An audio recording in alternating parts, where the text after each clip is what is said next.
اے محمد صلی اللہ علیہ وآلہ وسلم، سورج کے ڈھلنے سے رات کے اندھیرے تک ظہر، عصر، مغرب، عشاء کی نمازیں اور صبح کو قرآن پڑھا کرو، کیونکہ صبح کے وقت قرآن کا پڑھنا فرشتوں کی حاضری کا موقع ہوتا ہے، اور بعض حصہ شب میں بیدار ہوا کرو اور تہجد کی نماز پڑھا کرو۔ یہ شب خیزی تمہارے لیے ایک اضافی عمل ہے۔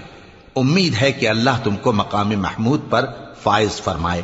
اور کہو کہ اے پروردگار، مجھے مدینے میں اچھی طرح داخل کیجو اور مکے سے اچھی طرح نکالیو، اور اپنے ہاں سے زور و قوت کو میرا مددگار بنائیو، اور کہہ دو کہ حق آ گیا اور باطل نابود ہو گیا، بے شک باطل نابود ہونے والا ہے۔ اور ہم قرآن میں وہ چیز نازل کرتے ہیں جو مومنوں کے لیے شفا اور رحمت ہے، اور ظالموں کے حق میں تو اس سے نقصان ہی بڑھتا ہے۔ اور جب ہم